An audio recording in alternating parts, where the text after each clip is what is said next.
नमो भगवते वासुदेवाय नमः। ओम नमः शिवाय।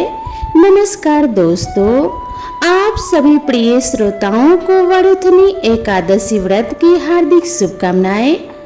आज वैशाख मास कृष्ण पक्ष की एकादशी तिथि है और इसे वरुथनी एकादशी के नाम से जाना जाता है। कुछ स्थानों पर इसे वरुथनी ग्यारस भी कहते हैं। यह सभी प्रकार के पापों को नष्ट करने वाली एवं सुख सौभाग्य को प्रदान करने वाली एकादशी तिथि मानी जाती है। सभी एकादशियों में इसका बहुत ही खास महत्व है। तो आज मैं आप सभी को सुनाने जा रही हूँ वरुथनी एकादशी व्रत की बड़ी ही दुर्लभ और पावन कथा। तो आप सभी भक्तों से विनम्र निवेदन है कि इस कथा को पूरा और ध्यान लगाकर अवश्य सुनिएगा, क्योंकि कथा को बीच में छोड़कर जाने से पाप लगता है। तो भगवान श्री लक्ष्मी नारायण जी के चरणों का ध्यान करते हुए चलिए इस कथा को श्रवण करते हैं। जय श्री कृष्ण। प्रिय भक्तों, अर्जुन ने भगवान श्री कृष्ण से कहा कि हे मधुसूदन, आपने चैत्र मास की एकादशी के बारे में विस्तार पूर्वक बताया। वैशाख माह में आने वाली एकादशी का क्या नाम है तथा उसकी विधि क्या है? कृपया करके आप मेरी बढ़ती हुई जिज्ञासा को शांत करें। भगवान श्री कृष्ण ने कहा कि हे अर्जुन, वैशाख मास की एकादशी को वरुथनी एकादशी के नाम से जाना जाता है।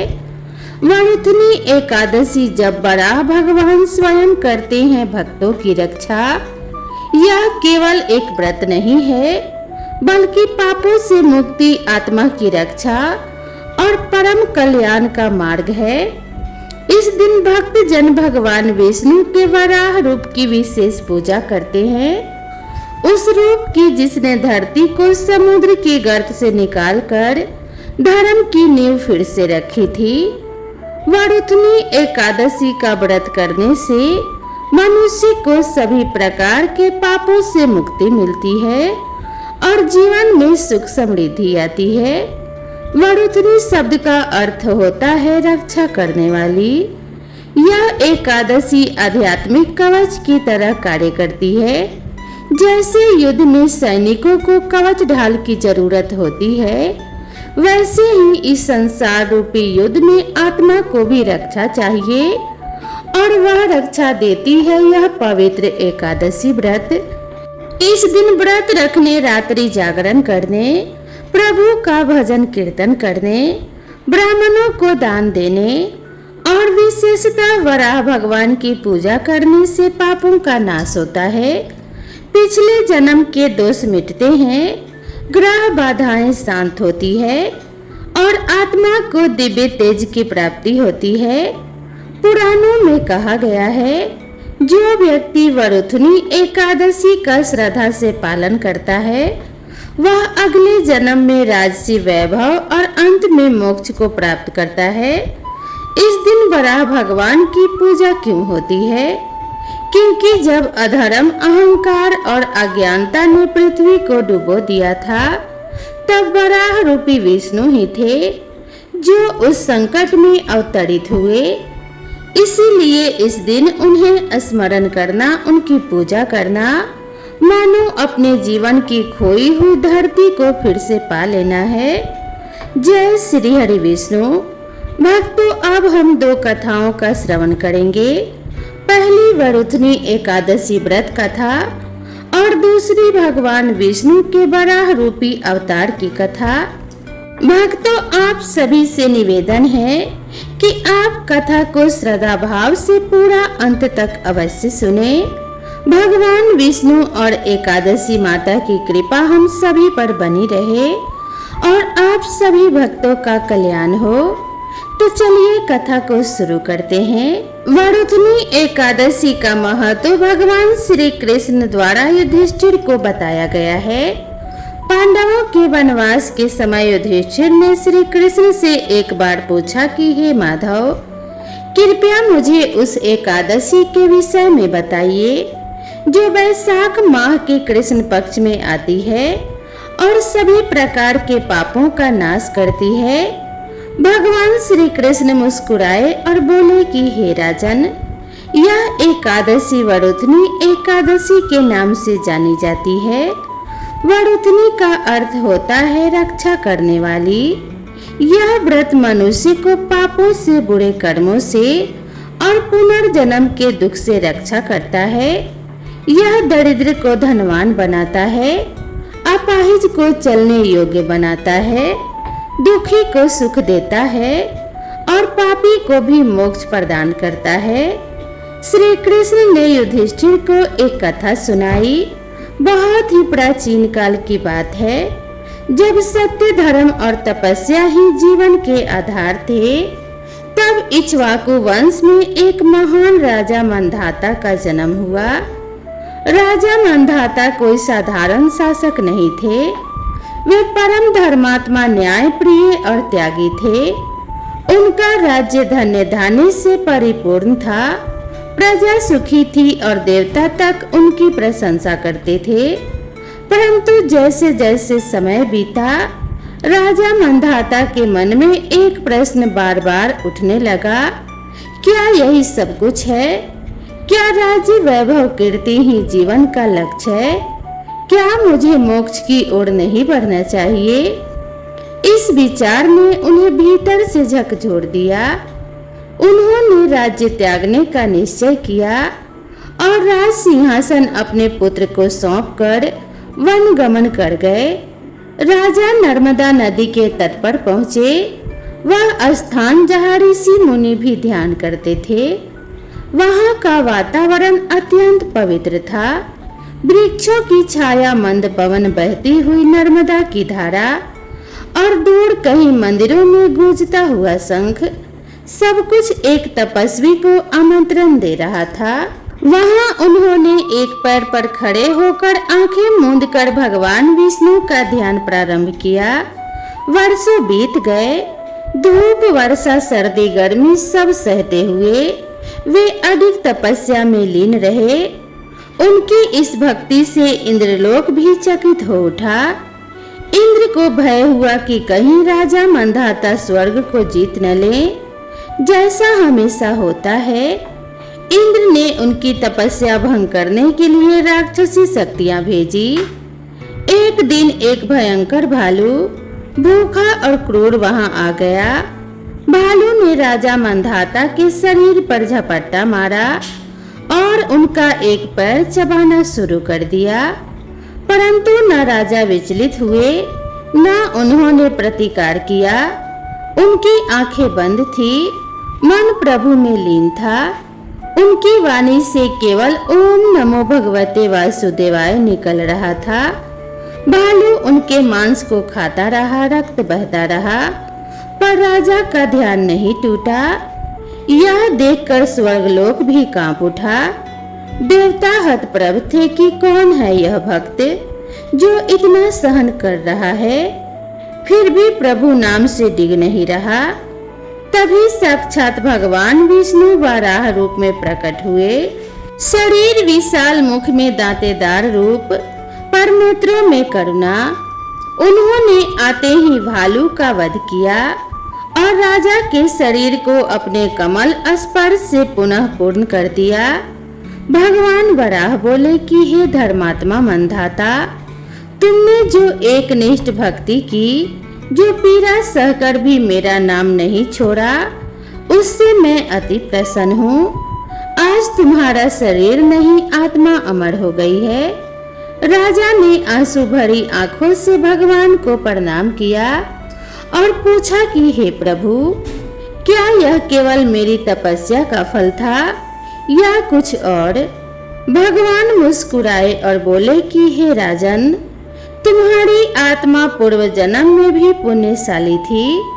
तुमने पूर्व जन्म में वरुथनी एकादशी का व्रत श्रद्धा से किया था और उसी व्रत का यह फल है कि आज भी संकट में मैं स्वयं तुम्हारी रक्षा करने आया। यह एकादशी स्वयं एक दिव्य कवच है जो भक्त की रक्षा करती है। जो इसे करता है उसका कोई बाल भी बांका नहीं कर सकता। भगवान विष्णु ने आगे एकादशी की महिमा को बताया। जो वरुथनी एकादशी का व्रत करता है वह अनेक जन्मों के पापों से मुक्त हो जाता है, उसे राज सुख प्राप्त होता है, शरीर स्वस्थ, चित्त प्रसन्न और आत्मा तेजस्वी हो जाती है। राजा मंधाता ने भगवान की स्तुति की और उस स्थल को ही अपनी तपोभूमि बना लिया। वहां वर्षों बाद वे प्रभु के चरणों में विलीन हो गए। वह शक्ति अभी जीवित है। आज भी नर्मदा के तट पर कई स्थानों पर यह कथा लोक में जीवित है। संत कहते हैं जिसने इस एकादशी को सच्चे मन से किया उसे कोई भी आपदा छू नहीं सकती है, न पाप, न रोग, न दुर्भाग्य। उसकी रक्षा स्वयं वराह रूपी भगवान विष्णु करते हैं। वरुथनी एकादशी केवल एक व्रत नहीं है, यह एक संरक्षक शक्ति है। जब भक्त जीवन की कठिनाइयों में एक पैर पर खड़ा होकर भी प्रभु का नाम लेता है, तब प्रभु भी वराह रूप में आकर उसकी रक्षा करते हैं। यह एकादशी हमें सिखाती है कि भक्ति में स्थिरता, तप में धैर्य और प्रभु में अखंड विश्वास ही मोक्ष की राह है। भक्तों, अब हम सुनेंगे भगवान वराह की विशेष पौराणिक कथा। भगवान विष्णु का वराह अवतार जब पृथ्वी की पुकार पर प्रकट हुआ दिव्य रूप। भक्तों, क्या आपने कभी सोचा है कि जब पूरी पृथ्वी डूब रही थी तब कौन आया था उसे बचाने? जब अंधकार ने सब कुछ निगल लिया था तब किसने प्रकाश बनकर जगत को उबारा? वह कोई और नहीं, भगवान श्री हरि विष्णु ही थे। वराह अवतार के रूप में और ठीक उसी दिव्य स्मृति को जागृत करता है वरुथनी एकादशी। जब जब पृथ्वी पर अधर्म बढ़ता है तब तब भगवान विष्णु किसी न किसी रूप में प्रकट होकर धर्म की स्थापना करते हैं और अंधकार तथा अधर्म का नाश करते हैं। त्रेता युग से भी पहले सतयुग के प्रारंभ में ऐसा ही एक अद्भुत और चमत्कारी अवतार हुआ जिसे हम जानते हैं वराह अवतार के नाम से। बहुत समय पहले की बात है, ब्रह्मा जी की तपस्या से एक असुर उत्पन्न हुआ। नाम था उसका हिरण्याक्ष। वह बल, तेज और घमंड से भरा हुआ था।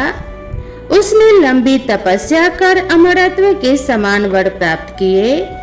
फिर उसने तीनों लोकों में आतंक फैलाना शुरू कर दिया। उसने देवताओं को पराजित किया, ऋषियों की यज्ञ विधि में विघ्न डाला और यहाँ तक कि उसने पृथ्वी माता भूमि देवी को अपने बल से उठाकर समुद्र के गर्भ में छिपा दिया। पाताल लोक के नीचे गहरे अंधकार में सभी देवता भयभीत हो गए। वे ब्रह्मा जी के पास पहुँचे और विनती की और कहने लगे कि पृथ्वी गायब हो गई है, प्रभु जीवों का पालन कैसे होगा? कृपया भगवान विष्णु से सहायता कीजिए। ब्रह्मा जी ने ध्यान लगाया, तभी उनके नासिका छिद्र से एक बूंद गिरी और वह बूंद देखते ही देखते एक सूअर के बच्चे का रूप लेने लगी।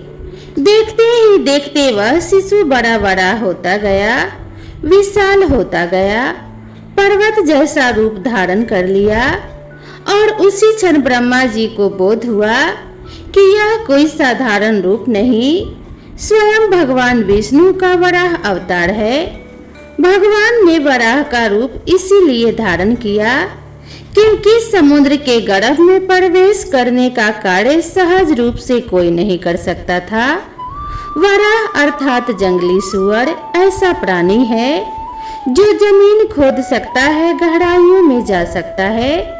उनका शरीर पर्वत के समान था, आंखें अग्नि के समान लाल, नाखून वायु की तरह चलते थे और उनकी गर्जना से दिशाएं कांप उठी। देवताओं ने जय घोष किया, जय वराह, जय श्री हरि, जय पृथ्वी रक्षक। भगवान वराह तेजी से समुद्र में उतरे, जैसे कोई वज्र पर्वत को चीर कर नीचे जा रहा हो। उन्होंने समुद्र की गहराई में पृथ्वी माता को देखा, डर से सिमटी हुई कांपती हुई। भगवान ने उन्हें अपने दांतों पर उठाया, जैसे कोई माँ अपने शिशु को गोद में लेती है। वैसे ही उन्होंने पृथ्वी को उठाया और कहा, डरो मत पुत्री, मैं तुम्हें तुम्हारे स्थान पर पुनः स्थापित करूंगा। परंतु उसी समय हिरण्याक्ष प्रकट हुआ।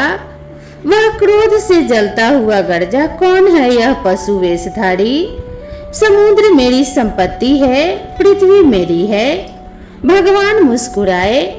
उन्होंने पृथ्वी को पहले सुरक्षित स्थान पर रखा और फिर आरंभ हुआ एक भयंकर युद्ध।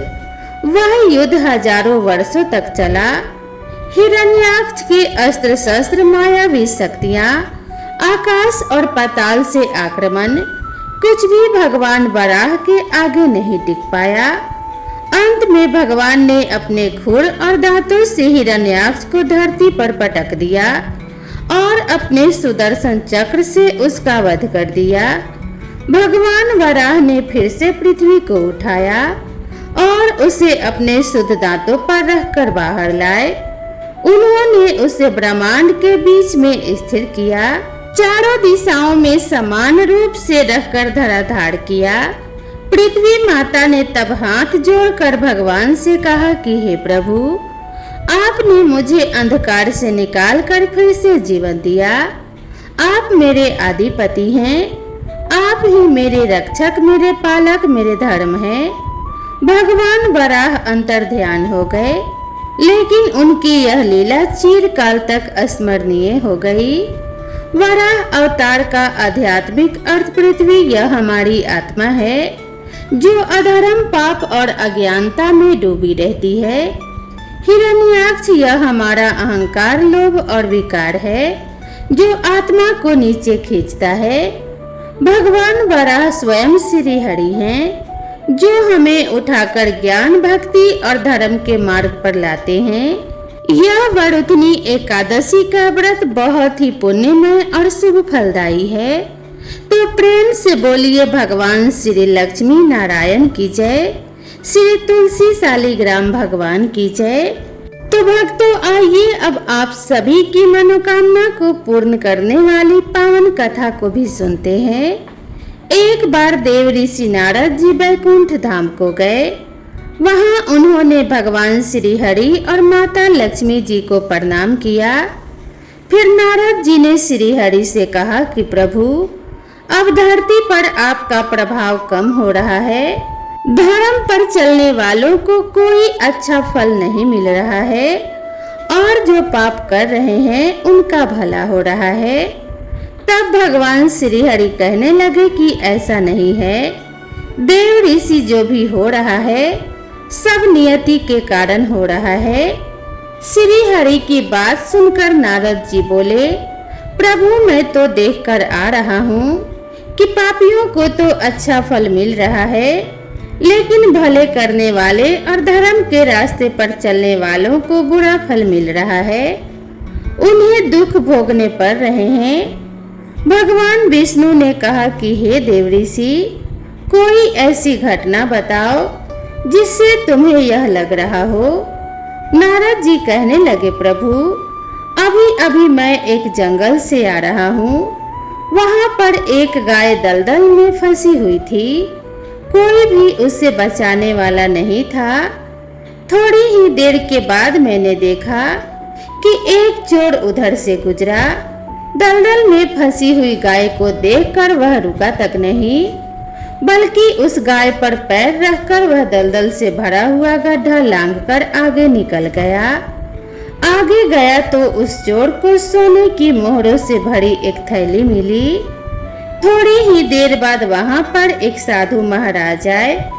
उन्होंने उस गाय को दलदल में फंसा देखा तो गाय को बाहर निकालने की पूरी कोशिश की और पूरी ताकत लगाकर आखिरकार उस गाय को निकाल लिया।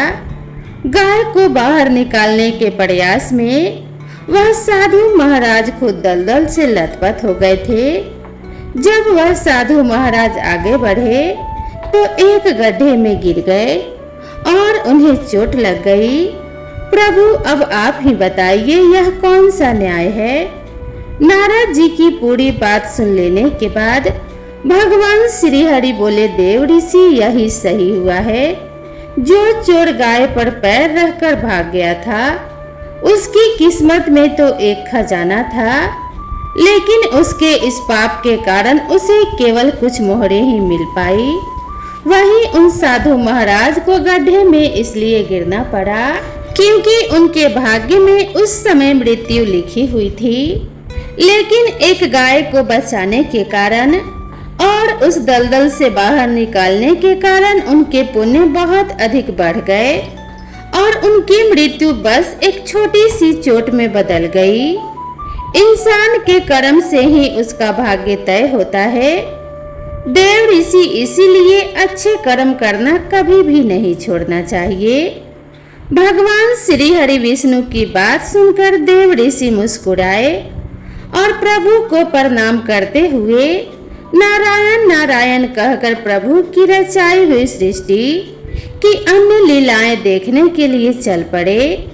प्रेम से बोलिए श्री लक्ष्मी नारायण भगवान की जय। भक्तों, अब हम सुनेंगे एकादशी माता की कथा। इस कथा को सुनने से ही एकादशी का व्रत पूर्ण माना जाता है। श्रोताओं, एक बार एक बूढ़ी माँ ने एकादशी का उपवास रखा। बड़े ही भक्ति भाव से वह एकादशी की पूजा किया करती थी। वह बूढ़ी हो चुकी थी। उन्हें वृद्धा अवस्था में कोई भी ऐसी वस्तु नहीं चाहिए थी। वे एकादशी का उपवास रखती थी क्योंकि एकादशी का उपवास रखने से तो श्री हरि की कृपा से सब कुछ मिल जाता है। वो बूढ़ी माँ तो अपने बच्चों के लिए, अपने परिवार की सुख सुविधा के लिए इतना कठिन व्रत रखा करती थी। वे दिन भर तो बड़ा कठिन मन करके और अपनी प्यास को किसी तरह से रोके रही, क्योंकि एकादशी के व्रत में वो जल की एक बूंद भी ग्रहण नहीं करती थी। द्वादशी को ही जल पीकर वह अपने व्रत का पालन किया करती थी। दिन भर उन्होंने किसी प्रकार अपने मन को संयमित रखा, पूजा पाठ की व्रत की कथा पढ़ी और सुनी और फिर पंडित जी को एक मिट्टी के पात्र में भरकर पानी और मौसमी फल दान में दिए। दोना भर भर कर शक्कर भी वितरित की। उन्हें गर्मी के कारण बड़ी बेचैनी हो रही थी। एक तो निराहार और निर्जल रहकर उपवास रखा था और ऊपर से प्यास भी अधिक सता रही थी। इस कारण उन्होंने सोचा कि चलो पानी में बैठूं तो शायद थोड़ी शांति मिले। यह सोचकर वह पानी में बैठी रही। पानी से बार बार कुल्ला करती और मुंह धोती रही। तब कहीं जाकर उन्हें थोड़ा बहुत चैन मिला। एक तो धूप तेज की पड़ रही थी, इस कारण बार बार बूढ़ी माँ का मुंह सूखा जा रहा था। बूढ़ी माँ बड़ी बेचैन हो रही थी। एक तो बुढ़ापा, दूसरा यह भयंकर गर्मी।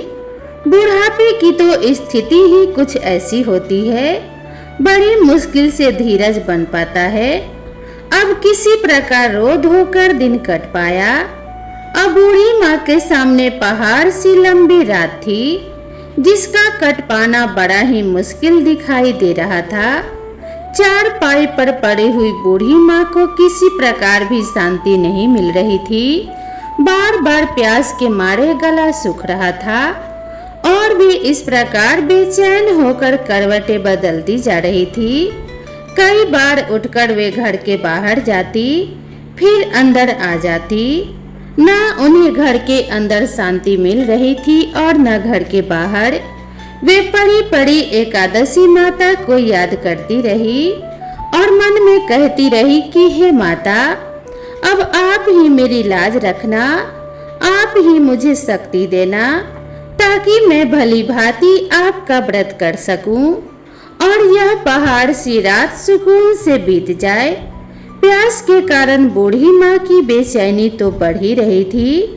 उन्होंने धैर्य रखने का बहुत प्रयास किया, लेकिन आखिरकार उनकी सहनशीलता की सीमा टूट गई और वे घबराकर प्यास के मारे एकदम चिल्ला पड़ी, बचाओ बचाओ।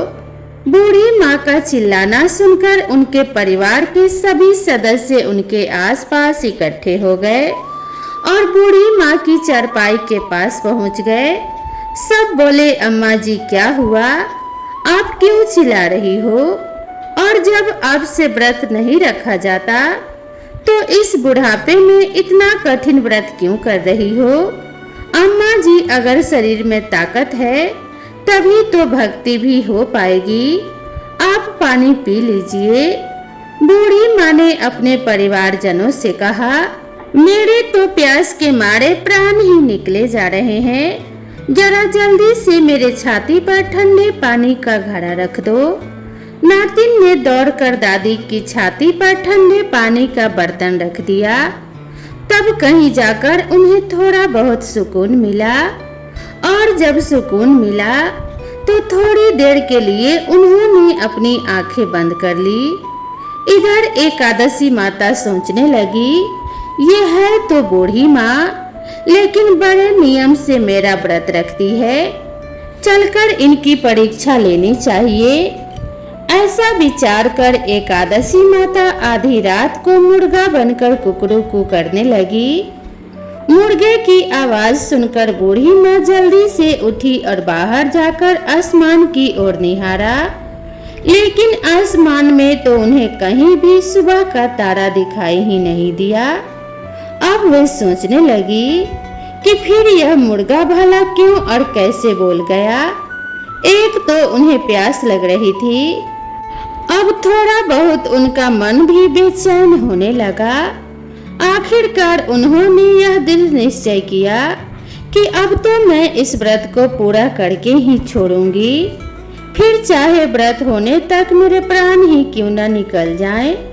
मन में ऐसा पक्का निश्चय करके बूढ़ी माता वहीं चारपाई पर आकर लेट गई। थोड़ी ही देर के बाद एकादशी माता ने उनकी फिर से परीक्षा लेनी चाहिए, तो वह एक छोटी सी कन्या का रूप धरकर गिलास में मीठा पानी लेकर उनके सिरहाने आकर खड़ी हो गई और जोर से बोली, दादी जी सवेरा हो गया है, आप हाथ मुंह धोकर शरबत पी लीजिए। पहले तो शरबत का भरा हुआ गिलास देखकर बूढ़ी माँ का मन ललचाने लगा।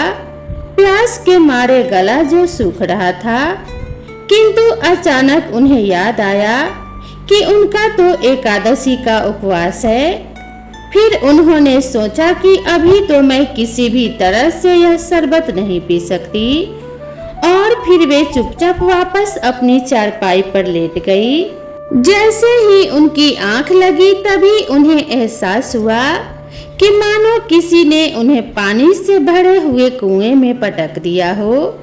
वे बहुत देर तक उस कुएं में हाथ पांव चलाती रही, लेकिन इसी बीच उन्होंने अपने मुंह में पानी की एक भी बूंद नहीं जाने दी, क्योंकि उनका एकादशी का उपवास जो था और वे पक्के निश्चय के साथ अपना व्रत पालन करती रही। थोड़ी ही देर में उन्हें ऐसा लगा मानो सामने आग जल रही हो। आग के कारण बड़ी भारी गर्मी लगने लगी। प्यास के मारे उनके प्राण निकलने लगे, लेकिन इतना सब होने के बाद भी बूढ़ी माँ ने पानी की एक भी बूंद तक नहीं पी। वे तो बस चारपाई पर बैठी बैठी एकादशी माता का ध्यान करती रही। अब सवेरा होने में बस कुछ ही समय है, यह जानकर वे बड़ी तसल्ली के साथ इधर उधर घूमने लगी। एकादशी माता अब तक यह बात अच्छी तरह समझ गई कि इन बूढ़ी माँ को किसी भी प्रकार से अपने व्रत से टाला नहीं जा सकता।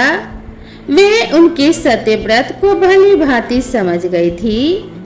अब सवेरा हो गया तो बूढ़ी माँ ने स्नान किया, भगवान श्री हरि का पूजन किया, फिर एकादशी माता की कथा सुनी, ब्राह्मणों को दक्षिणा देकर भोजन कराया। तब कहीं जाकर उन्होंने जल ग्रहण किया। कन्याओं को भोजन कराने के बाद बूढ़ी माँ ने फिर स्वयं भोजन किया और उस श्रेष्ठ व्रत के प्रभाव से बूढ़ी अम्मा की आयु में वृद्धि हो गई, उनकी आयु बढ़ गई, उनका घर परिवार हरा भरा हो गया। अब उनके घर में किसी भी चीज का कोई अभाव नहीं रहा। उनका घर हर प्रकार के सुख साधनों से भर गया। नाती नातिन से उनका पूरा घर भर गया और वे उसी दिन से 12 महीने की एकादशी का व्रत करने लगी। एकादशी माता के व्रत के पुण्य प्रताप से इस संसार में हर प्रकार के सुख को भोग कर वह बूढ़ी माँ अंत में भगवान श्री हरि के धाम को चली गई। जैसे एकादशी माता ने उन बूढ़ी माँ को और उनके परिवार को हरा भरा किया, वैसे ही है एकादशी माता सभी भक्तों की मनोकामनाओं को पूर्ण करना। तो प्रेम से बोलिए श्री लक्ष्मी नारायण भगवान की जय, एकादशी माता की जय, तुलसी शालिग्राम भगवान की जय। तो दोस्तों, मैं आशा करती हूँ आप सभी को यह वीडियो या कथा जरूर पसंद आई होगी। वीडियो पसंद आई हो तो इसे एक लाइक जरूर करें और इसी तरह की नई नई कथाओं और नई नई कहानियों के लिए मेरे चैनल को सब्सक्राइब करना ना भूलें। तो दोस्तों, मिलते हैं इसी तरह की नई कथा और नई कहानी के साथ। तब तक के लिए राधे राधे।